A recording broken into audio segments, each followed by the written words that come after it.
Good afternoon, members of the Committee of Education, Culture, Youth, and Sports Affairs, support staff, radio listeners, televiewers, those following via social media, and members of the media. Welcome to this committee meeting number 3 for today, Thursday, February 13, 2025. I would like to give a special welcome to the Honorable Minister of Education, Culture, Youth, and Sports, Ms. Melissa Gumbs, and her support staff. We have established a quorum of 11 members. Please stand for a moment of silence.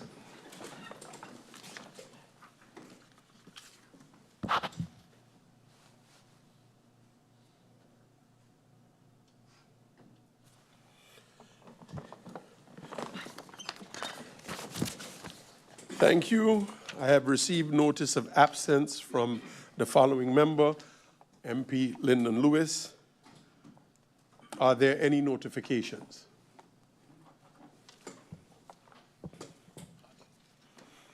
MP Otley, you have the floor. Thank you, Mr. Chair. Good day to the viewing and listening public. Good day to the Honorable Minister, her support staff. Seeing that this is a committee for ECYS, Education, Culture, Youth, and Sports, it'll be remiss of me not to mention the organization Scars to Stars that is planning an anti-violent youth march of hope, March 15, 2025. I myself am a big proponent and advocate against youth violence or violence in general in our community and in our country. I hope that we can band together and make this a successful event and really make a statement against youth violence. Thank you, Mr. Chair. Thank you, MP Otley. Are there any more notifications? That the MP Arian Artwell, you have the floor. Good afternoon, Chair. Good afternoon, Kafir, colleagues, the Honorable Minister of ECYS and her support staff. Mr. Chairman, yesterday we asked for an update. The Minister of Finance mentioned that she'll be giving us an update on the budget and the process. We haven't gotten an update as yet. In addition to that, what I'm realizing now is rereading the letter from the Prime Minister. The Prime Minister states that the government and the secretaries of Parliament are working on a solution, which indicates to me that, again, the minority in Parliament is left out. The integrity in Parliament is left out. The chair lady does not represent the body of Parliament. If there's an issue within Parliament that we have to resolve, the information should come to the body of Parliament. It cannot be that 2 weeks have passed and the body of Parliament does not know, but our staff knows, the chair lady knows, and we as Parliament do not know the issue with the budget. Thank you, Mr. Chairman. Thank you, MP Arian. Are there any more notifications? That does not seem to be the case. Thank you for your notifications. The agenda points for this committee are the incoming documents, State of Education Report 2020-2022, IS 886/2023-2024, dated June 28, 2024. We go over to agenda point number 1, incoming documents.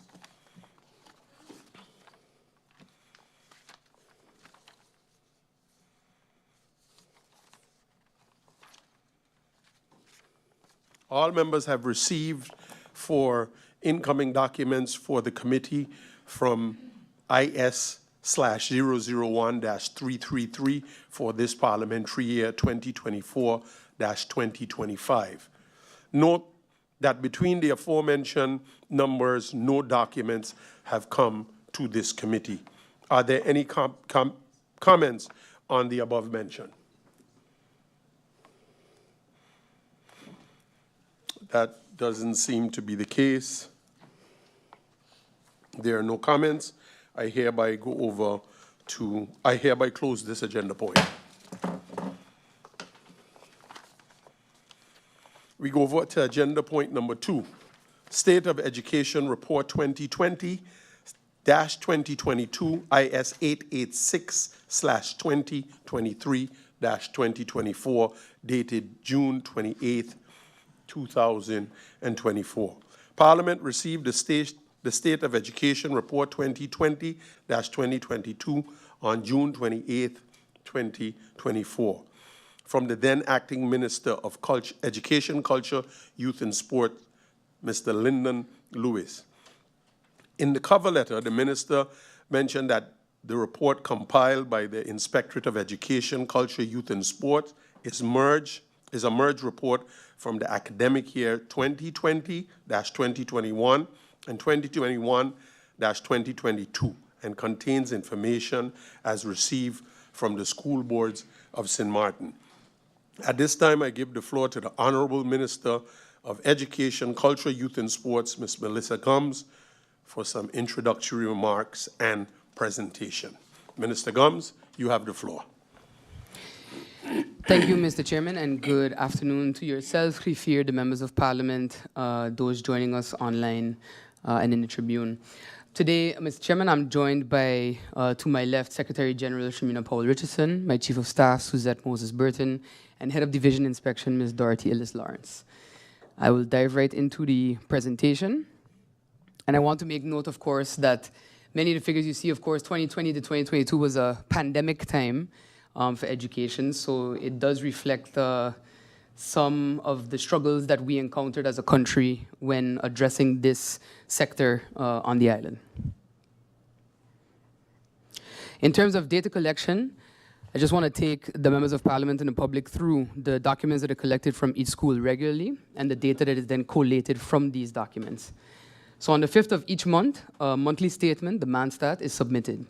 This document keeps track of the number of school days for the month and reasons for school closures, as well as student and teacher absenteeism and the registration of students. The quarterly statement, the two-stand formulaire, is due on the 1st of September, December, March, and June. This document provides teacher information, including qualifications, and the division of students over groups and years. The number of students on the December quarterly statement is also used to calculate the subsidy for the following school year. The June quarterly statement of the following academic year is used to finalize student numbers, which then results in the final settlement of the subsidy for every school board. At the end of the school year, the final document, the Doorstrom, shows the flow of students, so promotions, retentions, and the placement within secondary schools, and that is submitted within 1 week after the closure of school, usually in July. Furthermore, the various forms of exam documentation and the annual reports from the schools provide information for the State of Education report as well. In addition to the data compiled from these documents, data is also collected through meetings with the relevant stakeholders within the education sector, interviews at school level, surveys, and lesson observations conducted by head inspectors. We'll go into a bit more of the deep dive of the data that has been collected over this period, 2020 to 2022.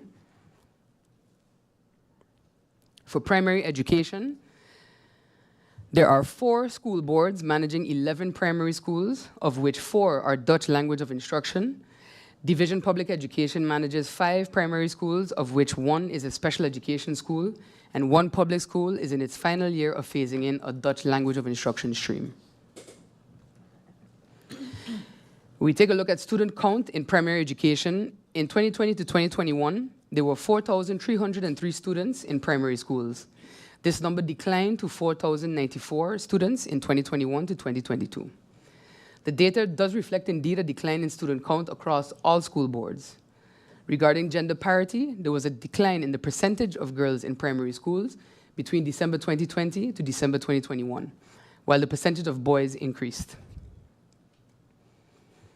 Consequently, though, you see when you look at the student overview in primary schools that there's a decline in the number of boys by 97 from between December 2020 and 2021, as well as a decline in the number of girls by 112 students. Student count per school for that timeline also showed a decline across the board, with the exception of Prince William Alexander, with an increase of 2 students. Obviously, there was some significant student absenteeism in primary education during these years. So during the academic year 2020-2021, student absenteeism peaked in the months of August, October, December, and June. And for the academic year 2021 to 2022, the peak months for absenteeism were December, January, and June. Promotion and retention in primary schools. Data shows for that time period that there were 189 students who repeated in June 2021 and 178 in June 2022. 3,810 students were promoted in June 2021 and 3,712 in June 2022. As for social promotion, 274 students in 2021 and 177 in June 2022. This report also measures the inflow to secondary education from primary education. And we can see that the flow of students from primary to secondary schools showed that 43 students flowed into St. Maarten Vocational Training School in June 2021, and 23 students flowed into that school in June 2022. 188 students flowed into PBL, PKL, in June 2021, and 170 in the same month the following year, 2022. 63 flowed into TKL in 2021 and 51 the following year. 54 students flowed into HAVO in June 2021 and 44 in June 2022. 208 students flowed into CECYSA, CSEC in June 2021 and 222 in June 2022, which showed a decline in the inflow with the exception, of course, for CECYSA and CSEC. When measuring the teacher count, so the number of teachers that operate in our primary schools, we do see a decline as well from 410 teachers in 2020 to 2021 to 393 in 2021-2022. In public education, the teacher count increased from 131 in 2020-2021 to 134 teachers for the following academic year, 2021-2022. The Seventh-day Adventist School maintained its teacher count of 29 in 2020 and 2021 and the following academic year, while the Catholic School Board had the largest decline, 12 teachers leaving that school board across this academic period. When delving deeper into teacher statistics, we look at teacher nationality. Nationality among the teaching corps shows that across that period, we had 239 teachers with Dutch nationality from 2020 to 2021, and 241 teachers carrying the same nationality the following academic year.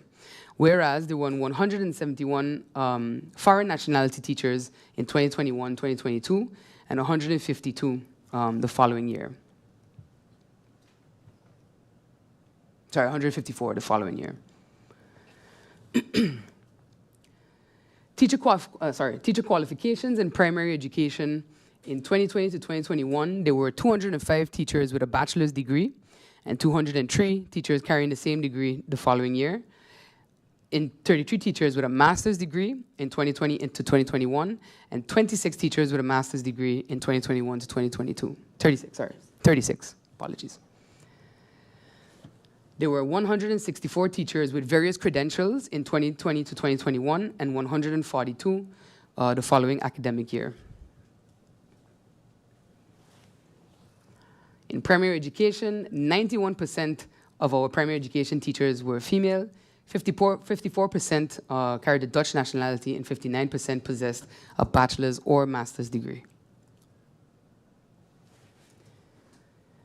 Teacher absenteeism per school board showed that for that time period, absenteeism among teachers are lowest overall for the Catholic School Board and the Seventh-day Adventist School Board for 2020 to 2021.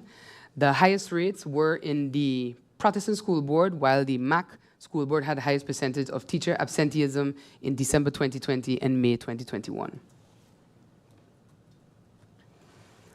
Per board for teacher absenteeism, in 2021-2022, there was an overall increase in absenteeism compared to the previous year.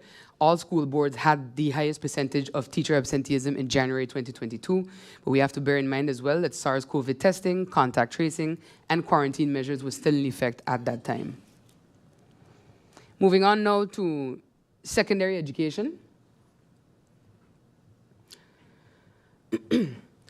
The There are 7 subsidized secondary FBE schools, with 3 of them being Dutch exam schools and 1 also offering SLC and CSEC streams. The remaining 4 are CSEC schools. Division Public Education has the St. Maarten Vocational Training School, and it is a general stream and LOE school. Student count in secondary education for this time period. In secondary schools, it increased from 2,810 students in 2020-2021 to 2,815 in 2021-2022. According to the data, the number of boys decreased by 13, whereas the number of girls increased by 18. Student count at all schools showed a decline, with the exception of, at the time, Academy PSVE, VWO, HAVO, and CCSLC, which showed an increase, and CBA remained unchanged. In June 2021, promotions in secondary education, a total of 402 Form 1 students were promoted, 466 Form 2 students were promoted, 464 Form 3, and 263 Form 4 students were promoted. In June 2022, a total of 507 Form 1 students were promoted, 428 Form 2, 487 Form 3, and 256 Form 4 students were promoted. It's noteworthy that I mentioned here, Mr. Chairman, that the number of students promoted in Form 4 was substantially lower for both academic years due to some school types ending at Form 4. So that is when these students graduate. And graduation rates in Form 4 for the exam period of June 2021, PSVE had 58 students that passed and 7 that failed. SMVTS had 35 students that passed and 4 that failed. MPC had 139 students pass and 18 failed. Excuse me, Minister, not to cut off your flow. Is it possible that your staff can forward the presentation to some of the members of parliament now? Because they're saying it's kind of small for them to see on the screen, so this way they can follow along. Eat more carrots. Yes, yes. No problem. Okay, thank you. You may continue, Minister. And Sundial had all 67 students pass. For the exam period of June 2022, PSVE had 36 students that passed and 3 that failed. SMVTS, 46 students passed and 4 failed. MPC had 73 students pass and 19 failed.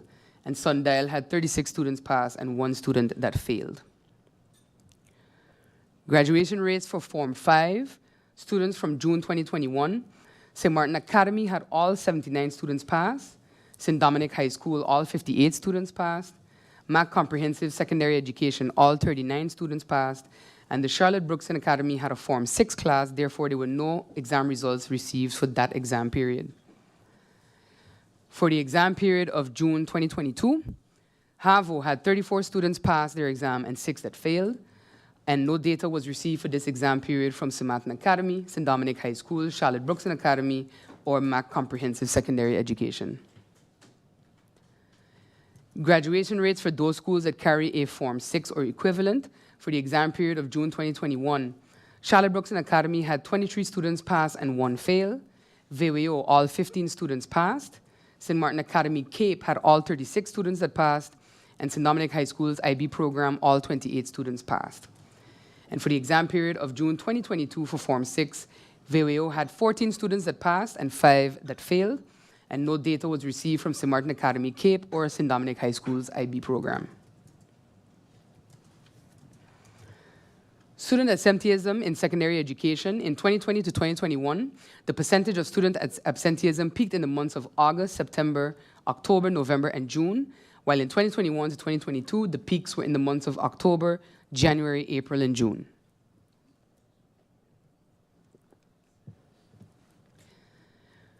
Teachers per board, when looking at secondary education, in 2020 to 2021, the total number of teachers active in secondary schools was 308. SVOBA and FAVA school boards had the most teachers employed with 125 and 79 respectively. As for 2021 to 2022, there were 301 teachers in secondary schools, with SVOBA and FAVA continuing to have the most teachers employed with 131 and 75 respectively. Teacher distribution among schools illustrates that MPC has the most teachers with a total of 96 in 2020 to 2021 and 101 teachers in 2021 to 2022. St. Maarten Academy was the second highest with 51 teachers in 2020 to 2021 and 50 in 2021 to 2022. For further breakdowns in secondary education, 69% of teachers were female, 49% carried the Dutch nationality, and 80% possess a bachelor's or master's degree. And the data on teacher turnover in secondary education illustrates that the largest group of teachers fell in the age range of 41 to 50 years old for both academic years. The second largest age group fell within the age range of 31 to 40 years old. And the nationality of teachers in secondary education were 49% Dutch nationality and 51% non-Dutch. The primary non-Dutch nationality holders are Guyanese, Jamaican, and Surinamese. Teacher qualifications in secondary education data reveals that for both academic years, most teachers possessed a bachelor's or master's degree or its equivalent. And teacher absenteeism in secondary education across this time. During 2020 to 2021, teacher absenteeism peaked in August, October, December, February, and April. And in 2021 to 2022, it peaked in August, December, January, April, May, and June. It's noteworthy to mention that in October 2021, the staggered resumption of face-to-face education in connection with the COVID pandemic took place, and throughout that academic year, testing, contact tracing, and quarantine measures were, of course, still in effect.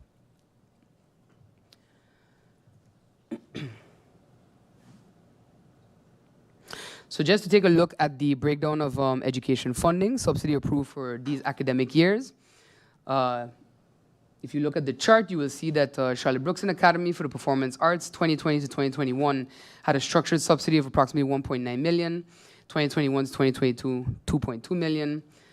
Foundation, the FAVA board, 11.5 million, 2020 to 2021, 9.8 million from 2021 to 2022. Excuse me. The Catholic School Board continues to hold the highest subsidy across the subsidized school board, 17.3 million during this time period to 17.2 million 2021-2022. Distribution of funding, primary education, of course, as the largest section, the highest amount of funding, secondary education as well. And as I've mentioned previously, even though this was 2020 to 2022, there have, of course, been reviews undertaken that are still under in process on how funding of education is handled at especially a secondary level. There were some incidental COVID funding subsidies provided to not all schools, but those that did request. As we can see, the MAC NEPA, as well as the Protestant School Board and Foundation for Secondary Education and the Catholic School Board had some incidental subsidy requests across the time period of this report, 2020 to 2022. And exam-related costs as well are available in this report, taken up as part of all of the data collection that is conducted. And busing expenses, of course, in 2020, it was very minimal. Picked up again in 2021 as we staggered the return to schools. And in 2022, 3.5 million was the approximate spend on the busing for education. And with that, Mr. Chairman, I'm actually at the end of the presentation on the report, and I look forward to any questions from the members of Parliament. Thank you.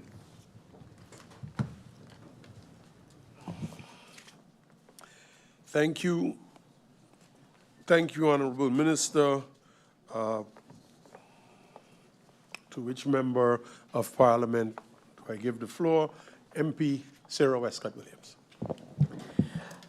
Thank you, Mr. Chairman, and good afternoon to you. Good afternoon to the support staff of Parliament and my colleagues, of course. A good afternoon to the Minister of Education, Culture, Youth and Sport and her support staff here this afternoon.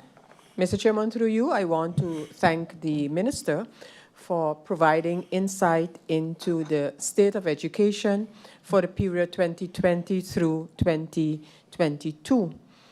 And while these reports are due yearly, nevertheless, what has been presented gives you a sort of a comparison and trends that you're able to look at in this context. So that prompts me to ask if within the ministry there is this comparison that we had for this period, if we even have some information going a little further back to see even the longer trend. And so sort of a historic, I think it would be interesting if those numbers are available in the same comparison mode, if we could get those as well for a few years, maybe before, maybe approximately 5 years in total, kind of. So that would be a question. And at the same time, I would ask how far are the preparations for the 2023 year report, or yes, year report on the state of education, if the minister can provide that as well. And then, Mr. Chairman, I want to go into or look into the different reform measures and initiatives with respect to education that are part of the country package. And there has been a St. Maarten Education Review in 2023, and I'm sure the minister would remember the discussions on this review during her time as Member of Parliament, because at that time we received the report from the TWO, so the administrators of the country package, and the ministry at the time had indicated that they had their own view on some of the things that were mentioned in this education review. So where does that stand right now, that review? And very specifically, there are approximately 10 general recommendations in the area of educational improvements in that report. And thus my question is this report and the recommendations in the report, is that any type of basis for what the ministry is doing in terms of improvements in education? And if that is so, can the minister provide, based on the recommendations in that review, just like a update? Yes, this one is being worked on, this is what we have developed, or maybe they're not necessarily the priorities of the ministry, and then if that can also be indicated. And then I think it was maybe the last slide in the presentation by the minister, and we got an overview of the cost, yes, that one exactly, the one regarding school busing transportation and the expenses associated therewith. And I know for several years, different ways of improving the school transportation system have been looked at, have been highlighted. We have received even some intentions in the past from the respective ministers on this matter. So where do we stand with the issue of school busing transportation? You know, what are the improvements and what other improvements are anticipated? And then, Mr. Chairman, I thought during notifications that I heard a colleague in Parliament to state, and if I misunderstood them, that then I'll take it for that, but that the chair lady, this is just on a note because it came back to me, and I say I cannot let it go unaddressed, that the chair lady does not represent the body Parliament. I wish to correct that and state that chair lady or chairman of Parliament does represent the body Parliament. They are not. Chair lady or chairman is not the body Parliament, but in terms of representation, the chairperson of Parliament represents the Parliament. If I understood it correctly, if I understood it to be what I stated, then I think that needs to be established that that is not a correct reflection of the situation in Parliament. So I just wanted to add that here because it came back to me. So, Mr. Chairman, but back to the education matter. I look forward to hearing from the minister, just those few comments, but especially I am interested in the synchronization between the government plans and endeavors and initiatives as they relate to what is being produced as part of the country package. Because in other areas, I get a feeling sometimes that reports are produced, but in terms of the synchronization with government's actions, that could be lagging behind. So, Mr. Chairman, thank you. Thank you, MP Westcott Williams. MP Duran, you have the floor. Thank you, Mr. Chairman. Good afternoon to you, the Khifir, my honorable colleagues. A special good afternoon to the Minister, support staff, and everyone that is tuned in. Minister, first and foremost, thank you for the presentation of the report.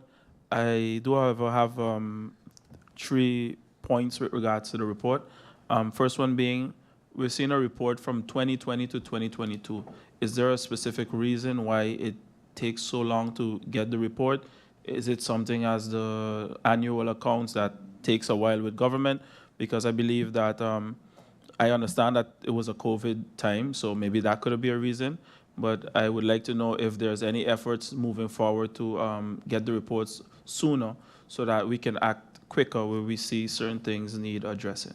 So that is the first question through you, Mr. Chairman. I also saw in the presentation, Mr. Chairman, through you to the Minister, social promotion. Is this seen as what they would call a bespreekgeval, or is it where, for instance, I know in certain instances where a student is too old, they will then be promoted automatically based on their age. So I would like to know, what is a social promotion?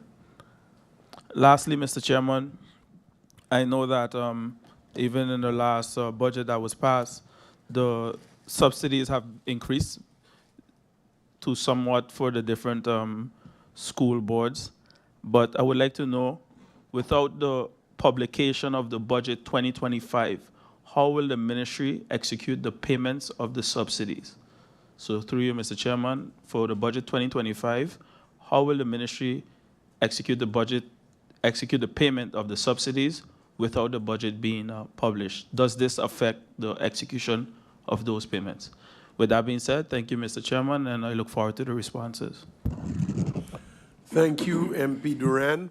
MP York has the floor. Thank you, Mr. Chairman. Once again, good afternoon to the Minister and her support staff, the viewing public, and honorable colleagues of mine, and the Griffier. Minister, thanks for the presentation. I have a few questions where that is concerned. I saw a flow, MP Westcott Williams touched on it. I don't know if she was referring to this specific chart. I saw a chart of the flow of PE to SE.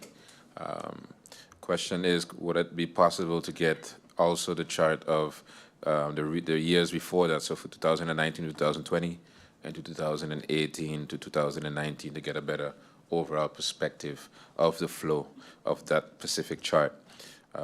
Also, there was a decline in student count, aside from the notable reason, but maybe was there another reason for the decline in student count between the 2 years? Also, MP Duran just touched on it as it pertains to being more current with these reports, because this report is, let's say, 4 years ago.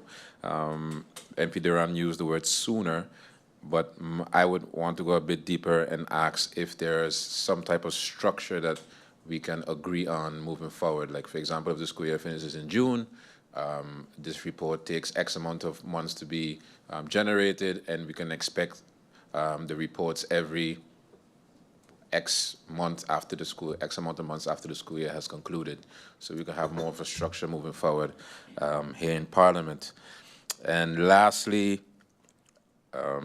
there are a lot of slides about the teachers' absenteeism and their credentials, etc.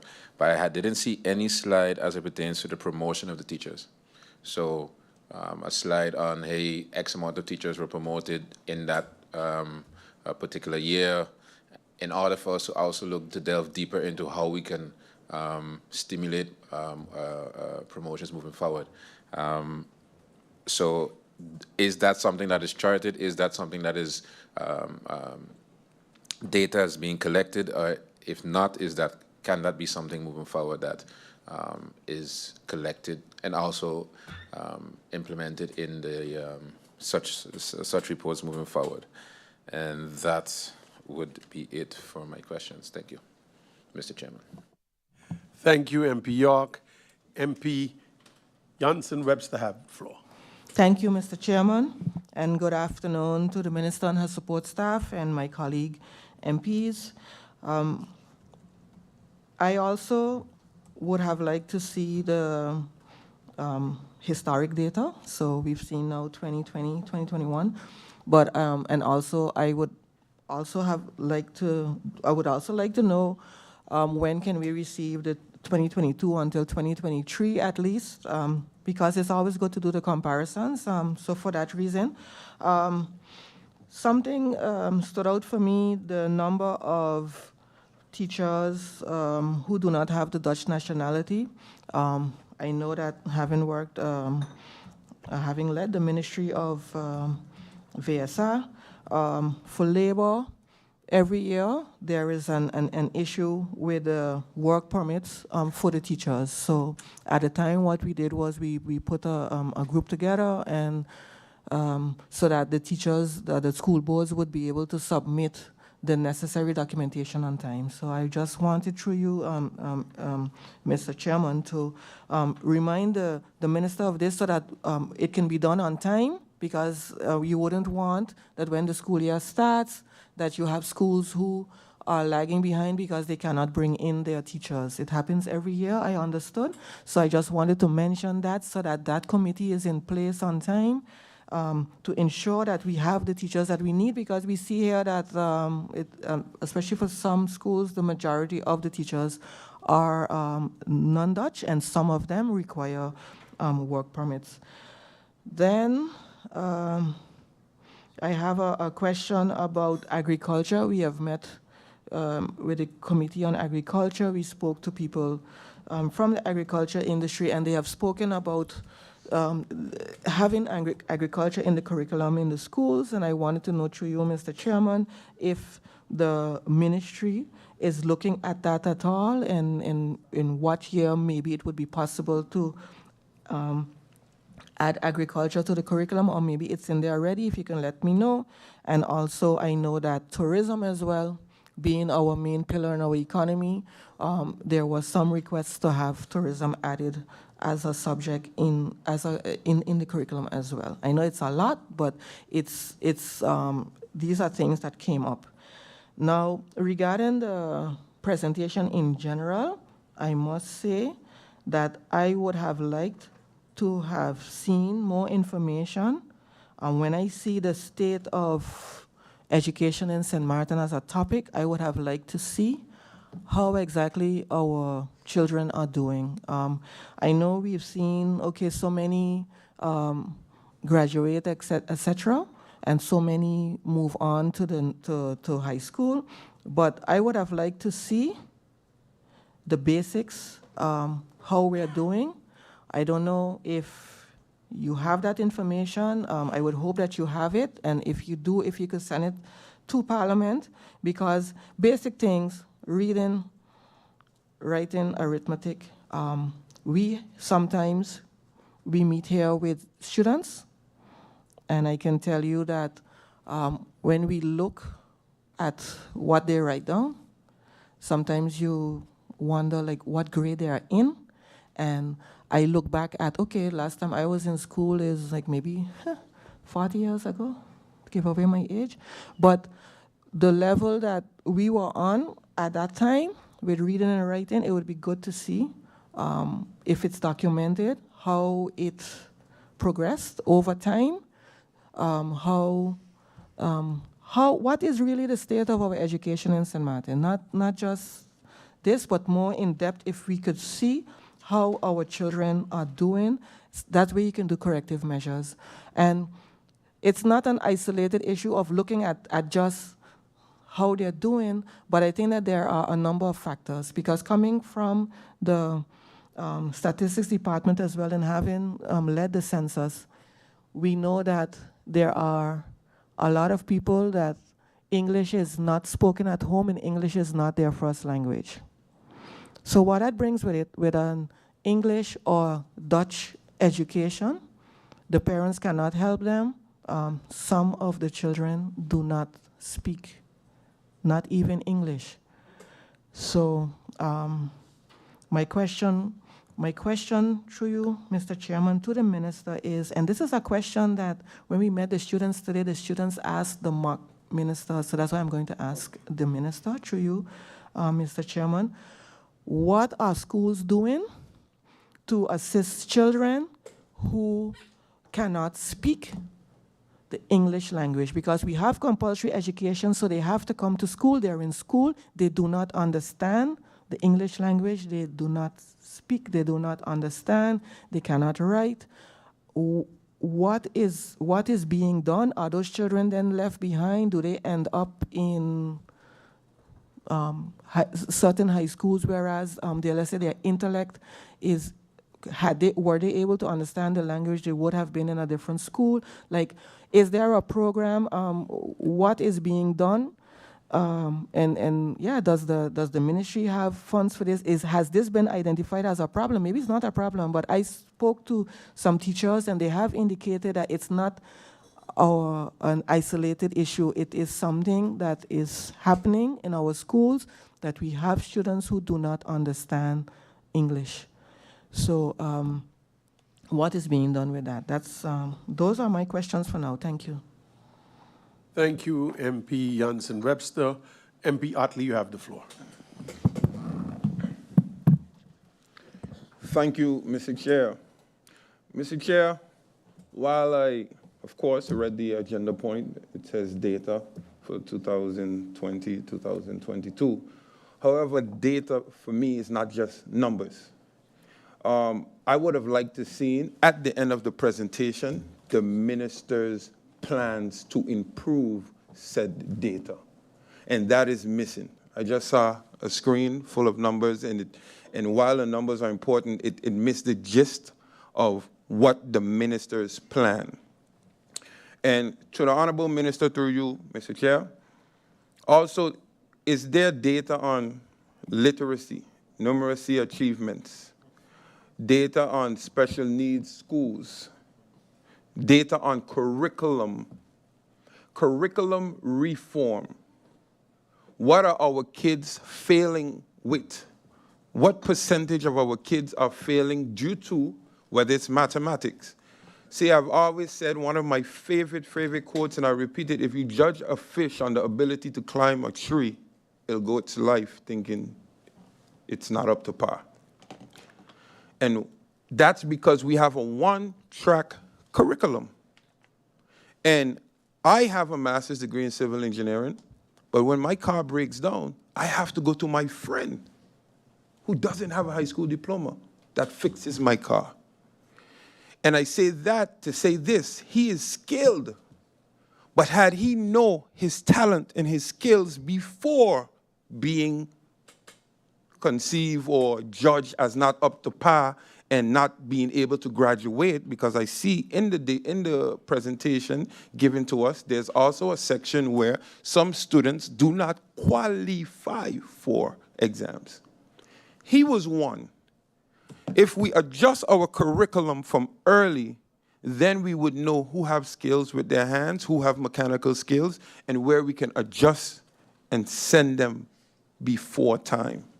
And what this would do, me graduating from a high school in Atlanta, I had people who graduated with mechanical degrees that graduated and walked the same stage as me. Different curriculums, different class. Started with me, graduated with me, high school, different curriculum. What does this do for our statistics? It decreases high school dropouts. That statistic is now decreased. While the minister is newly appointed, the reality is the minister is appointed. And I am lacking that from the minister, which is the minister's view. I heard for the budget debate, but I wanted to see how can we increase certain specific data. And when I hear data, it's also mentioned through you, Mr. Chair, that take into consideration that it's COVID-19, this period. So the numbers are tainted, whether negatively or positively, but the numbers are tainted. A lot of kids did not go to school during this time, and there were also unforeseen circumstances, parents losing their jobs, so maybe some kids did not return. So it'll be interesting to see the later years, and hopefully some of these numbers can increase where it deals with absenteeism. There was also data on the amount of teachers that are non-Dutch nationals. I did not see the data on the amount of students that are non-Dutch nationals. Very, very important. There are kids born here, go to school here, but unfortunately, on paper, they're not viewed as from here. Do not obtain their residency, does not have their passport, hence the reason we are pushing to finally address the LTU issue. Also through you, Mr. Chair, the data that I see is up to high school. And I think that is a problem that we, as a community, as a country have, and as a government, that we figure after the kids leave, whether it's to America, to Holland, it's no longer our responsibility. And that is the problem, because how are we going to build our country if we do not keep tabs on these kids that go away in order to bring them home to build? I am a product of this. The minister is a product of this. Went away, got her education, and now the minister of ECYS. This is the type of data I need to see on the amount of students that return home as well.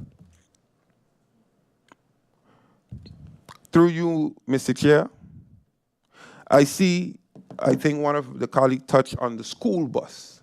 And to my recollection, in the budget as well, there was, and I heard the minister's plan, was to implement whether it's surveillance on the school buses, and this was cut during the budget.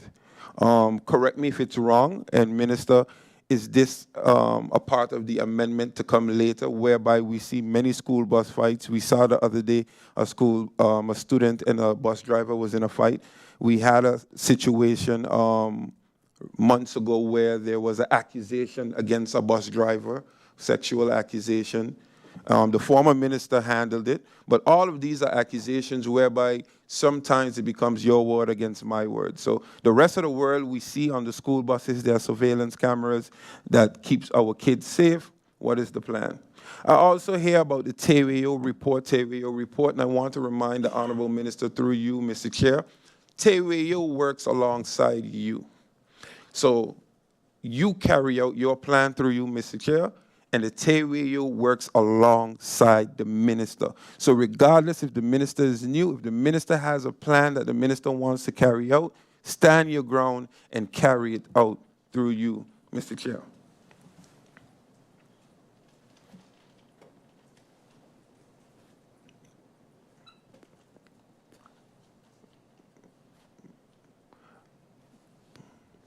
I think for now, I'm going to leave it here. And if there's any other questions, I'll be sure to ask. Thank you. Thank you, MP Otley. MP Labega has the floor.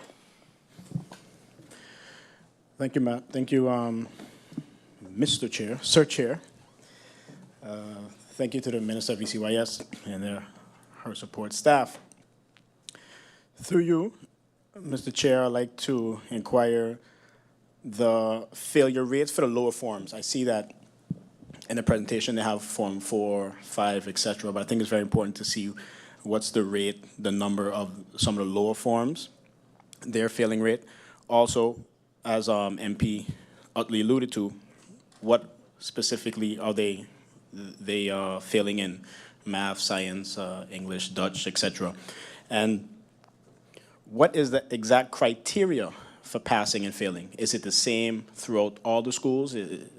To the primary schools, is it a specific grade? I know in the States, a lot of us went, it's like a 64. Is it a 5? What exactly constitutes a student staying back?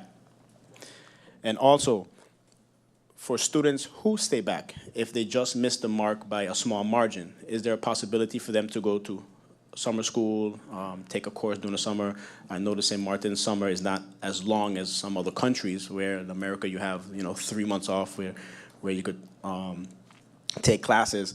But if a student just missed the mark maybe by a math or a Dutch English exam or point, what have you, how do you foresee them taking a course so that they don't have a whole year behind and they're able to propel on to the next school year?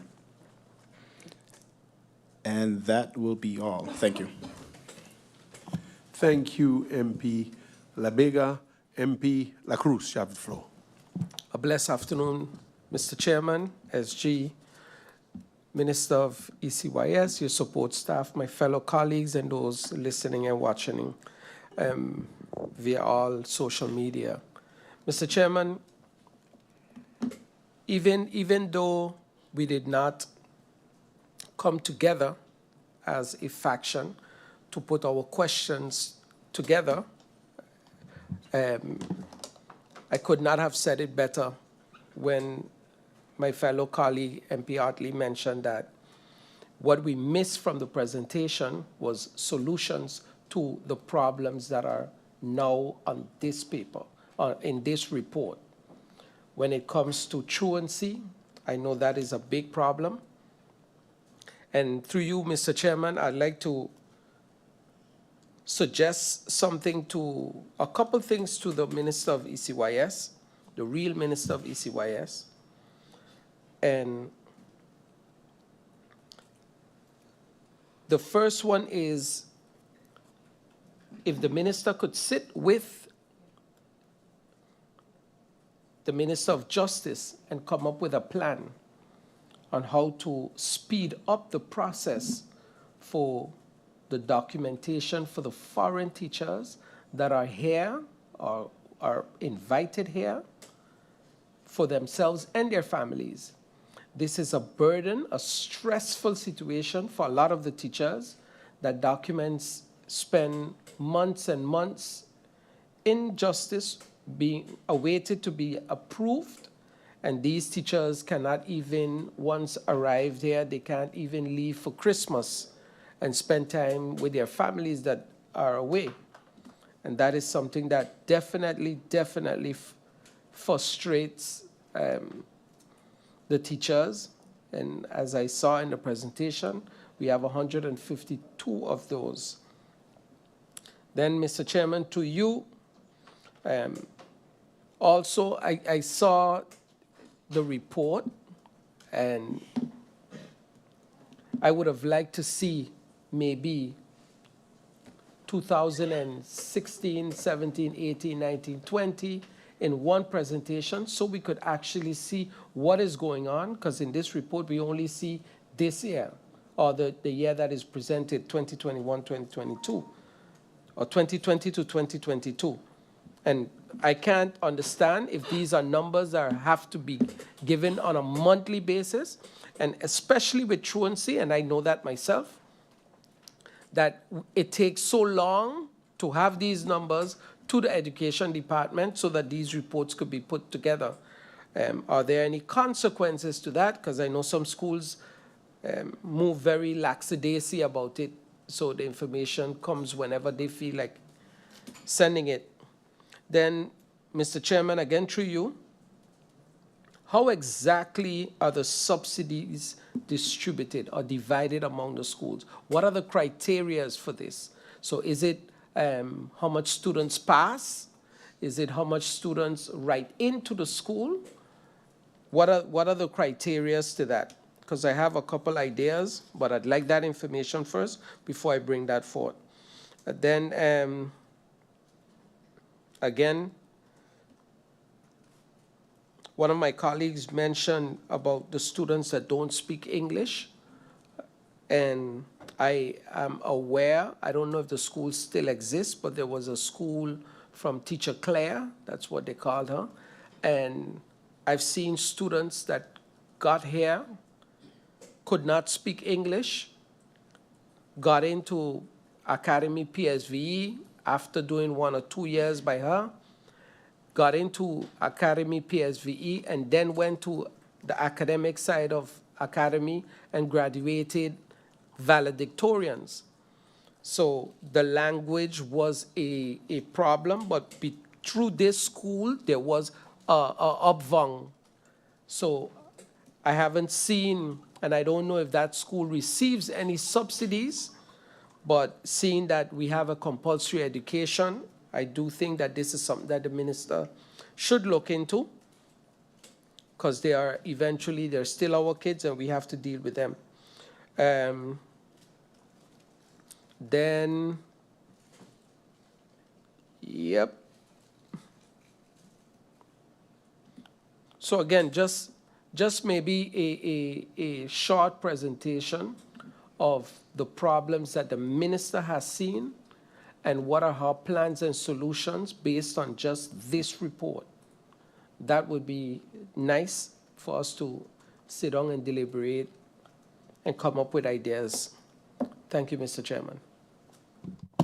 Thank you, MP La Cruz. MP Weaver, you have the floor. Thank you, Mr. Chairman. Good afternoon to the minister, support staff, my colleagues, all those listening via media, and those present here today. When it comes to the subsidy for the schools, I know the calculation is basically per head count per student, in a sense. How does that work for the bus payments? Is it the same concept? I ask because when you also check, sometimes you see just civilians on the bus getting out of the school buses as well. Are those counted within their prices, in a sense? Because at the end of the day, they're taking up a space for a student. And who's controlling this? And who is basically checking the buses to ensure that only students are there to use the buses? And also, my colleague mentioned about the work permits, but I think it also goes further than that, because I think the schools are aware of deadlines that are put by the ministry as well.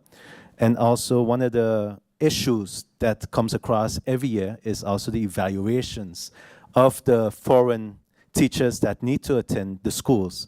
So there's a delay there, and sometimes the schools or the school boards submit the information late and request a rush on these documents as well. So collaboration, I think one of my colleagues mentioned it as well, putting a committee in place to ensure hard deadlines are met so that we can ensure that the schools can start the new school years with all the necessary staff that they need. And when we look at the staff, what is being done by the ministry as well, when it comes to the professional development and the opportunities for teachers to be able to grow. So we have a lot of local, young, enthusiastic, eager teachers that are looking. I know some that have started from daycare. They followed courses, and they're now within the primary schools, and then looking to enhance themselves as well. What can be done on an education, on a ministry level to help support these persons that are local and willing to contribute on a higher level as well, and to be able to feel like they're enhancing within their career. Are there any plans as it pertains to special needs? For instance, there was a foundation that jumped in a few years ago when they had a special needs school within Madame Estate that had to shut down, and a foundation took over this responsibility as well. How can the ministry assist, whether by subsidy or any other method? I know maybe certain things aren't in place legally, but what can be done so that we can assist and maybe even if Parliament, how can Parliament assist to ensure that these kind of foundations that are catering to the special needs students of our country, that they don't get left behind and that we can assist them as well. And finally, the vision, the complete vision of the minister when it comes to education on our island. That be all, Mr. Chair. Thank you so much. Thank you, MP Weaver. I would like to propose adjournment for just 5 minutes. So we'll resume at 11 after the hour of 3.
Reconvene this meeting. MP Sarah Westcott Williams, you have the floor.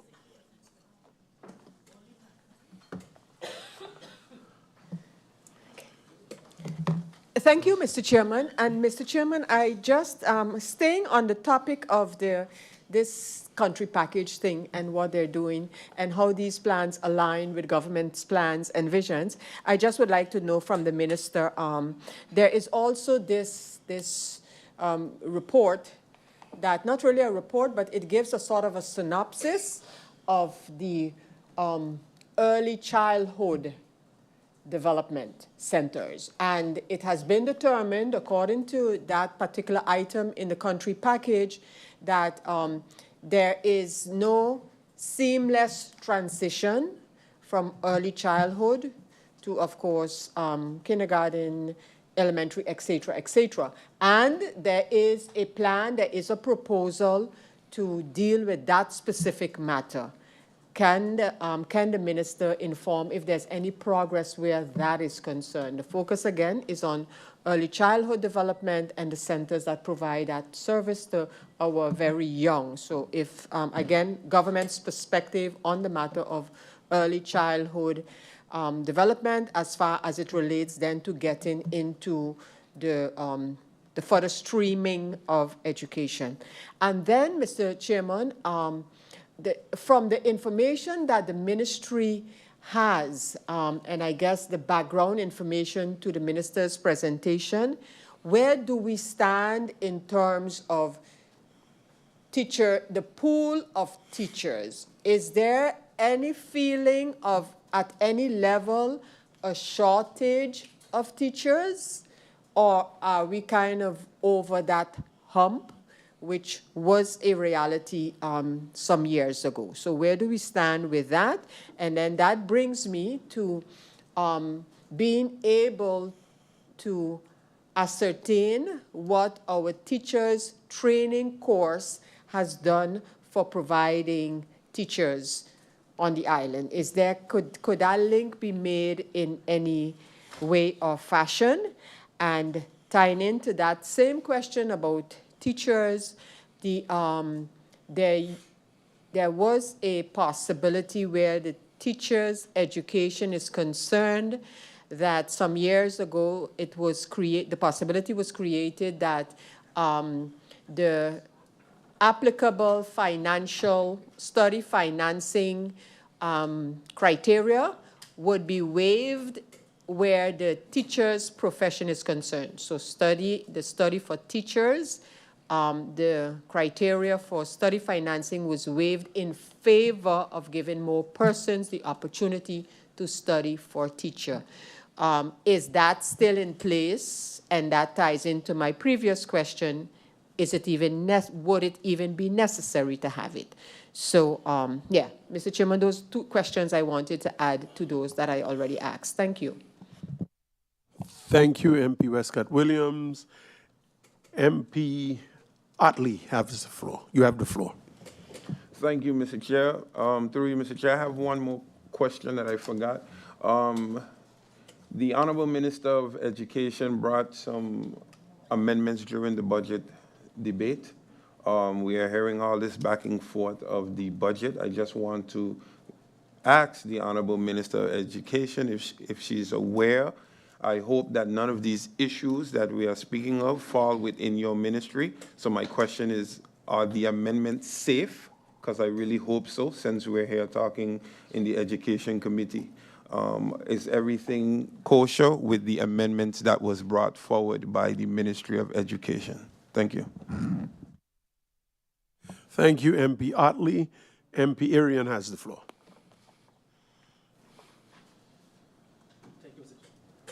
Thank you, Mr. Chairman.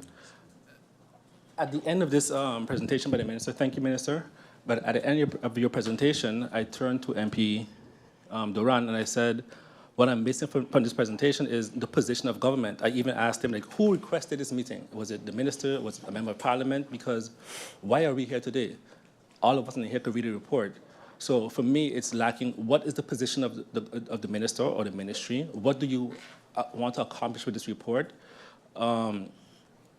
it lacks again the vision of the government. Regarding the school board subsidy, part of the subsidy given to the school board goes to the audited financials. When we were there, we were trying to finalize this. The school boards complain consistently on the fact that they have to pay a lot of money to third parties, BDO and other entities, other financial entities, to pay to get audited financials to then submit to government. Our proposal then, and the majority of school boards then agreed, that we would then remove a part of the subsidy that goes to audited financials. That money would then go to SORB, and the SORB then would do the audits for all school boards. So then we have one entity and have one standard when it comes to doing audited financials. And that would then take the pressure off of school boards to then use their own money and pay higher and different fees to these entities. Is that something that the minister could see herself in or even continue? The way that school boards get subsidy obviously isn't working, and that's another issue that they talked about. And also had meetings with me in my previous position. So I would like to know from the minister, do you agree with the current way that the school boards receive subsidy? And is that something you would like to look into to change? There's a covenant that was presented by the Y2 and the then President Stuart Johnson, and now he's part of the coalition. He's actually the chief of staff of the Prime Minister. Is that something that is going to get signed? Is that something the coalition can see themselves in, or was that just something political back then because you were opposition, and now that the government is together, we're not interested anymore in signing this covenant? In the report, it states that 59% of the teachers had bachelor's and master's degrees. And again, it's just data. This is a report full of data. What do you want from us as members of parliament? What do we do with this report? Is it high? Is 59% high? Is it satisfactory for the government and the minister? Do you want to increase that amount? What do we do with this data? And if it's low, what measures are being taken to increase the qualification levels of the teachers? When I look at NEPA, I like the program that they had in the past where there are a lot of different things you could study. I realize that has dropped significantly, but we continue to speak about the boys in the block and how we want to do more for them. And in the last few years, I've also personally tried to help a few, but really believe if we want to give them opportunity, we have to look at some type of scholarship program, allow them to enter the program for free. I think that it's more important to waive $1,000-something to get them educated, to give them opportunities. I see the minister approved the Minister of Brummy approving 2 new developments, a 10-story building, another big development, and the majority of those persons working are not going to be the students coming from NEPA or even vacation training school because of the level. So, or those who didn't get opportunity to even go NEPA because they couldn't afford it. I also know that the nurses at NEPA also complain that they have to work, go to school and pay. We are going to have a hospital finalized in maybe let's say 3 years. The demand for nurses will increase. How are we aligning the supply and demand from now? How are we supporting the nurses program to be able to feed in to the hospital in the next 3 years?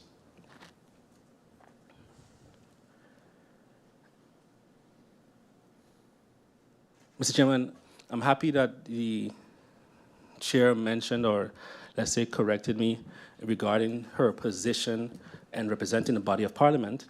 And I agree.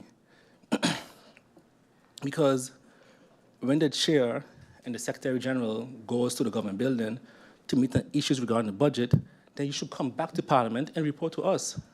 You can't withhold information from parliament, right, regarding budget and not come back to us. And what also shouldn't happen is that the chair and the government try to usurp the rights of parliament based on the Constitution, or even, let's say, do everything possible, almost stretching the lines of integrity in illegal behavior just to cover up a mistake of government. I would rather have seen that the government just come out and say, hey, there's this mistake for the last 2 weeks, be accountable, and come back and tell us. It can't be that everybody knows the biggest secret of all time, right? A public secret, and the government and members of this coalition continues to just try to find every way possible to cover up the situation and not address the situation. We're sitting here today talking about the state of education. It will stay there for a long time because they can't execute nothing. There's no new hires happening because of the reusing budget 2024 that the coalition was so proud to say we did it. That was based on our vision of 2023, right? So that means we are 2 years backwards in terms of vision. They can't hire, they can't execute no new projects. So all the mumbo jumbo we had here for Parliament and all for budget debate and all the grandstanding we had here in projects, all of that is done. The requesting of CapEx has been delayed again. So I'm even doubting you'll be even going to get a capital expenditure for this year again. So I would like, again, and again, we know the issues. So I would like to see if the government is going to continue to try to usurp our position as Parliament and continue dangling the lines of, hey, maybe they don't know this, maybe they don't know that, or come out and say the truth. The minister said yesterday we can get a letter. We didn't get a letter yet. We're having a meeting today talking about the state of education, as I mentioned, but what we should be talking about is how we're going to move forward as a country and get our finances and the biggest legislation that we have in order. Thank you, Mr. Chairman. Thank you, MP Arian. MP Kota, you have the floor.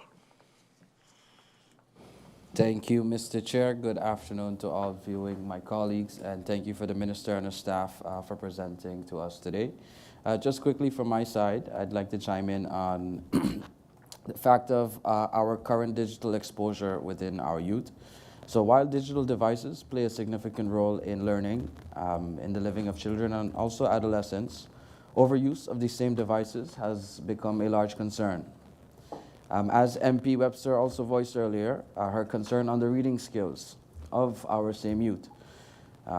I believe overuse of devices has also indeed shown decrease in reading proficiency. Young minds remain vulnerable to social media, video games, rather in the general term, a digital addiction.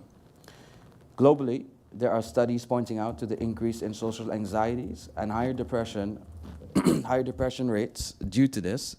And of course, COVID only increased these digital dependencies. So my question is, can we seek some solutions on this topic where we can actively engage with schools on the device uses, where a healthy balance can be sought? Of course, in the age of AI and digitalization, our young minds need to be computer savvy with an added exposure to coding programs, in my opinion, of course, and engaging with them to entice interest in computers in a healthy manner. In my opinion, we also need to have a balance where this doesn't stifle the growth of the same young minds due to the negative effects of this digital exposure. That's it for me. Thank you, Mr. Chair. And yeah. Thank you, MP Kotai. MP York, you have the floor. Thank you, Mr. Chair. Mr. Chair, through you, there were a couple of things said that jolted a couple of things in my mind as they were said. So earlier, MP Westcott mentioned early childhood versus further streaming of education. It's an excellent point. I would like to ask the Minister through you, Mr. Chair, what are the plans moving forward as it pertains to the synergy between the Ministry of Education and the Ministry of CECYSA? Because if I understand it correctly, early childhood falls under the Ministry of CECYSA and not the Ministry of Education. And I know that has been a challenge over the years. And if we're now saying, hey, we're going to add more attention to the crossover between the two streams, then we also need to take a step back and see what, on the apparatus level, how that is functioning. So what are the plans for between the two ministries moving forward as it pertains to merging, I wouldn't say merging, but the synergy between early childhood and further streams of education, vis-a-vis CECYSA and education. I touched earlier on the point of promotions of teachers, because everything the presentation has portrayed a lot of data, and jump high, jump low. The backbone of that data are the teachers, right?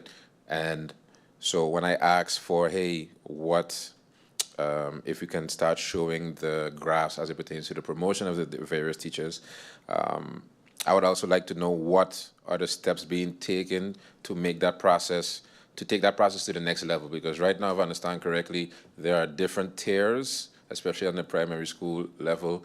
I think tier 1, tier 2, tier 3, or ABC, as it pertains to promotion of the teachers, is done now by years of service or years of experience. I think that's an outdated system. If that is the system, I can be stand corrected.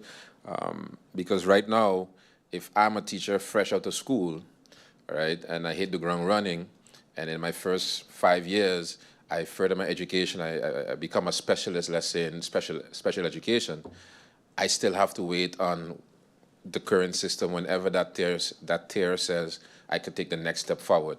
So as it pertains to stimulating teachers to further their education, how can we now, how is the minister, to you, Mr. Chair, planning to combine that with the tier system and potential promotions moving forward? As well as, I know years back there was a gratification program being done in the schools, at least on the public school side of things. What are, from the teachers I know, they enjoyed it very well, and it actually worked when it comes to motivating the teachers to, make that extra step, or basically that they feel gratified for the steps taken and them going the extra mile. So what are the plans of the minister as it pertains to maybe reinstating that program, or broadening the program, or even bringing it over also to the Catholic School Board and the Catholic schools?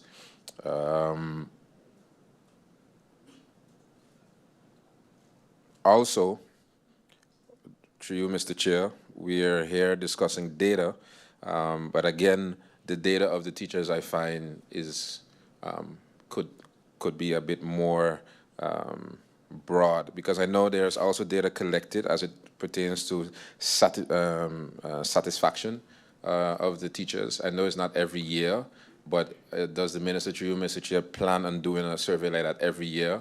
And also, I understand not all of the data can be shared here in Parliament for the public, but can that particular aspects of it be included in such a report? Because if we're analyzing the data of the state of education, we also need to know what the backbone thinks of their workplace and their work environment. So the surveys, the satisfaction surveys of the teachers, what are the plans for those moving forward? Also, there was a slide based on the buses and how much money is spent on the buses every year. But when I think back, I remember in the budget debate, the Minister of Vromi discussed ideas as it pertains to traffic in the Surrey Ward area, and that at the time, Mr. Chair, the Minister of Vromi was going to look into different type of systems. One of the systems was a hub at, for example, the Carrefour parking lot or the Jose Lake parking lot. So seeing that was brought up during the budget debate, I would like to know if that was also a discussion in COM, seeing that would have impact on the bus system, and is that being taken up in any plans moving forward, and what ramifications would that have for the costs, the budget for the bus system? And lastly,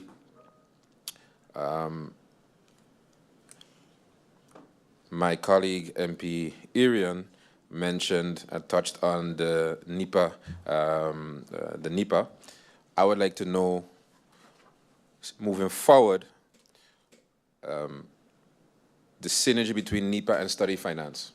So a lot of, and also the communication to the public, because a lot of people are not really abreast to the, informed that you can get study finance for NEPA and how to go about it. And those that are in NEPA and having issues with receiving the study finance or furthering the study finance, because there are a lot of those who end up in the exam year and the study finance stops and thus not able to pay for the final couple months of the course, and after a 2-year course or whatever ends up dropping out because they couldn't afford the last handful of months of the course. So that synergy between NEPA and study finance, what are the minister's views and plans on that? And what are those numbers? How many students graduated through the NEPA by ways of study finance? And how many of those were maybe not accepted, but denied and approved by the study finance?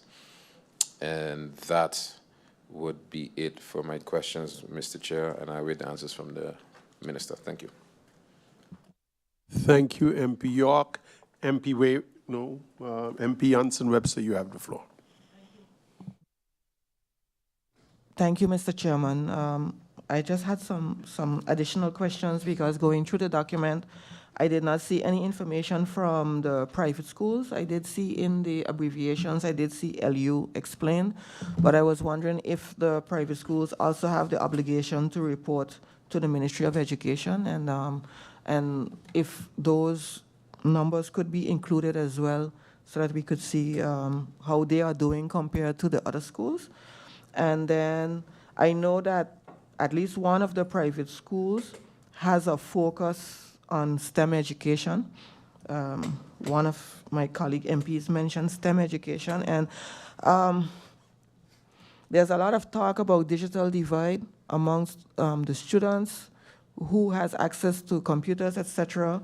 But what is looming now, I think, is an AI divide, because right now, coding and AI, no matter what we look at it, in 10 years, the landscape will be completely different because of AI. We're seeing it already. So through you, Mr. Chair, I'm asking if there are any plans, just like how I asked about agriculture and tourism to the curriculum, are there any plans for adding, having more emphasis on STEM in the classrooms, and how will we monitor, how will that be monitored to see the increase?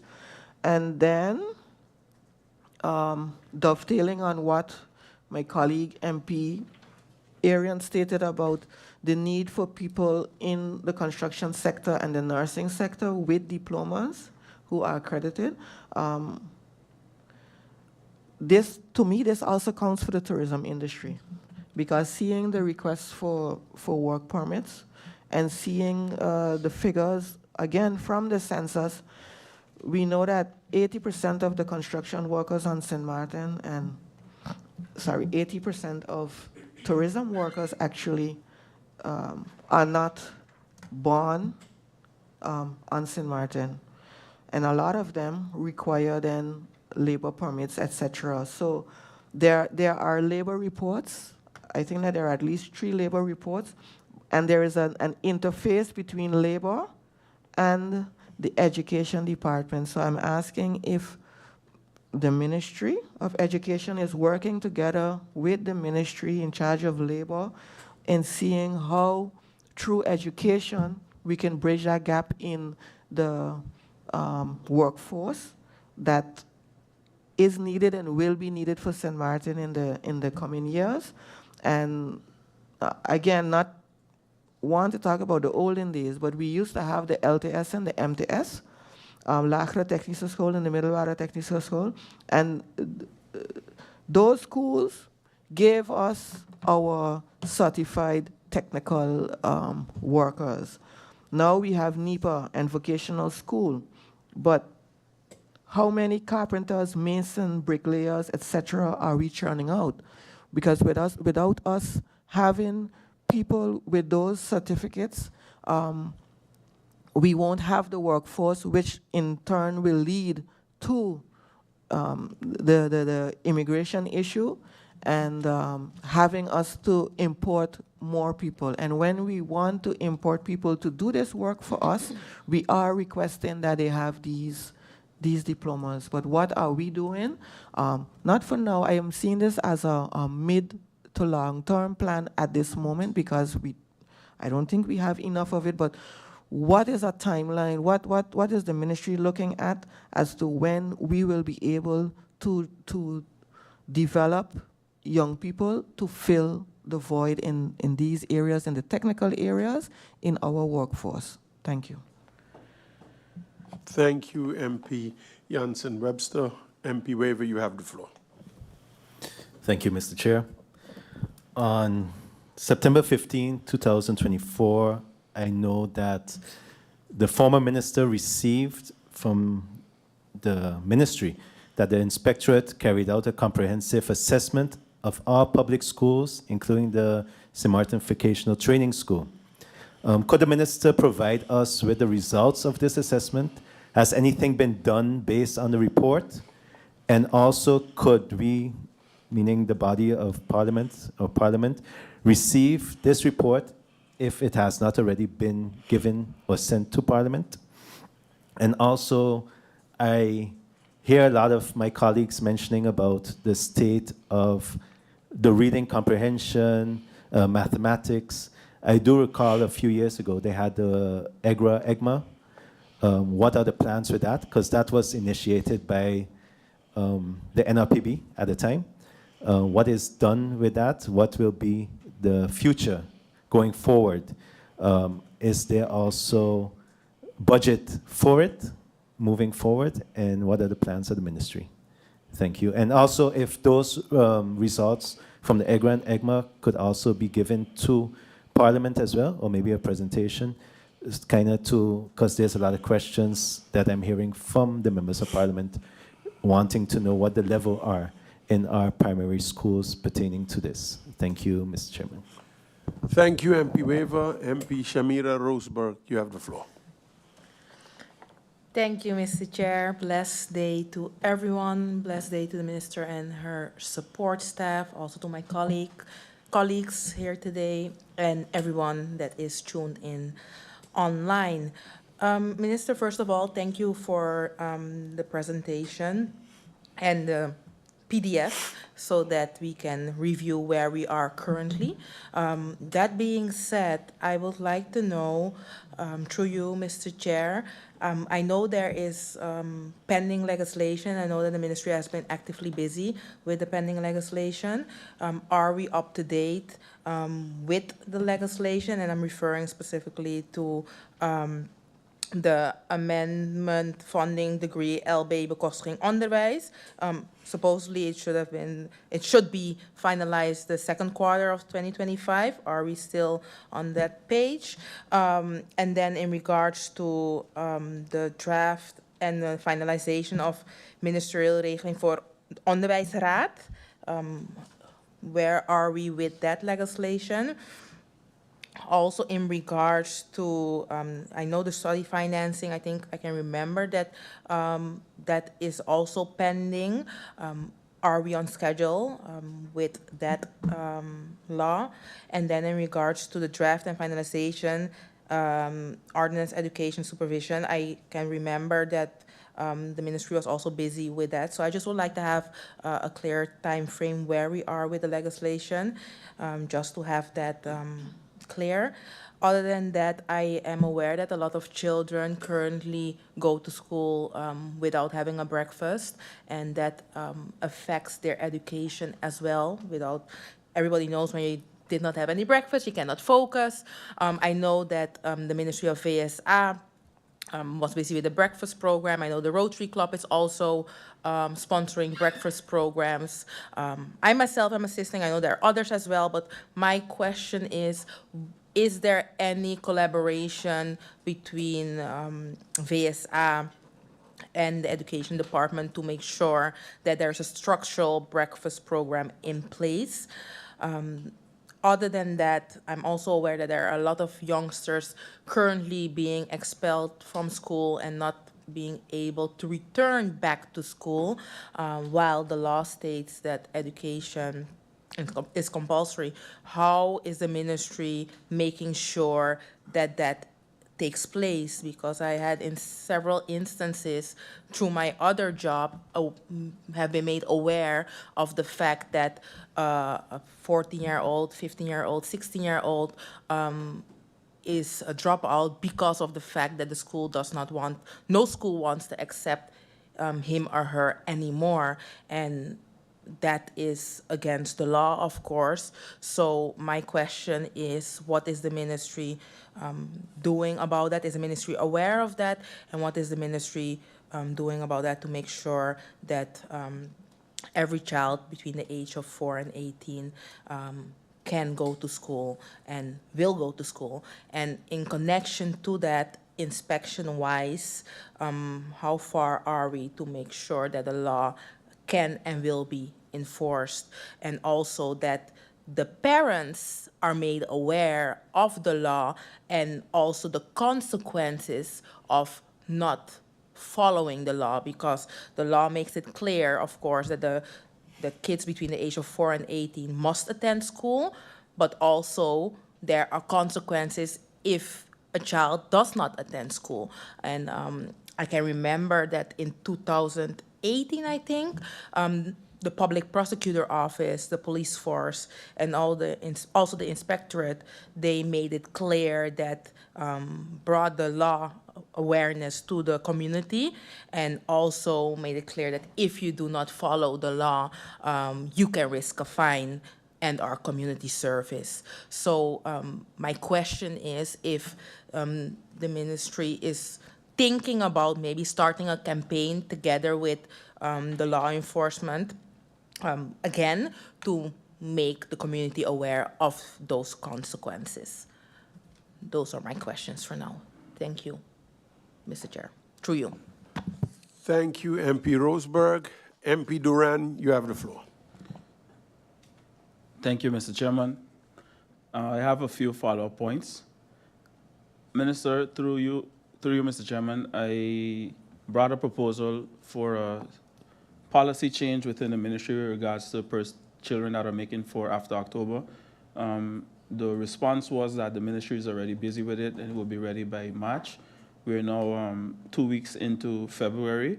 I would like to know what is the update on that, because according to me, the registration for schools are going to start within short, so that we can make sure that those children are no longer faced with such a challenge moving forward. So I would like to know if there's any update where that is concerned. My next point is I had the privilege to attend the academy graduation a couple weeks ago, a couple months, maybe a month and a half by now.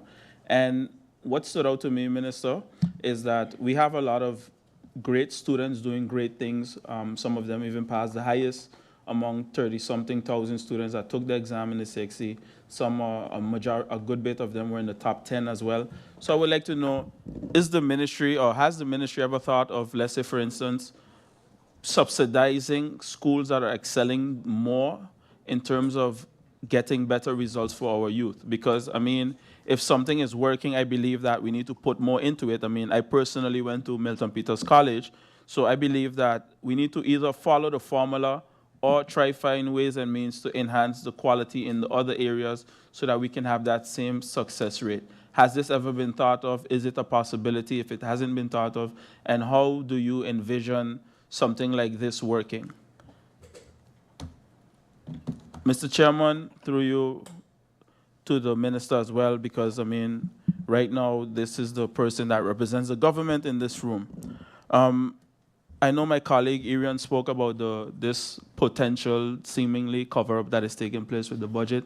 I want to just emphasize the point that it's not in vain that we're bringing this point across. I think that it is a very serious case that is happening, and I really, really, really would like for the government to be forthcoming in order to get this done, because all of these things, all of these great ideas that we are here discussing today will never be able to materialize if this important procedure is not followed.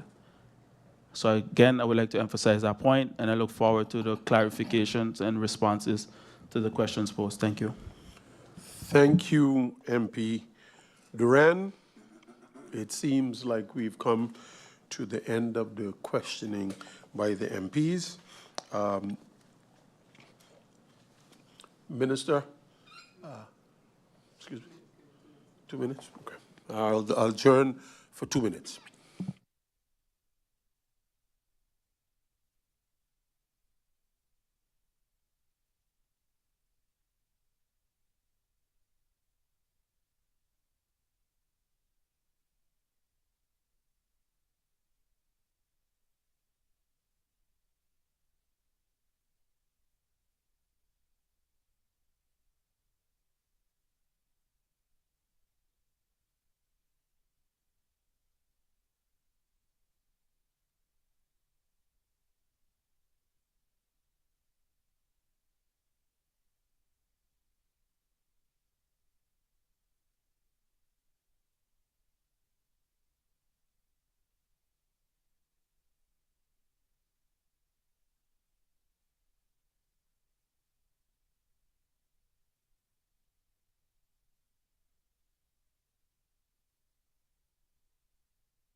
Thank you, members of the committee.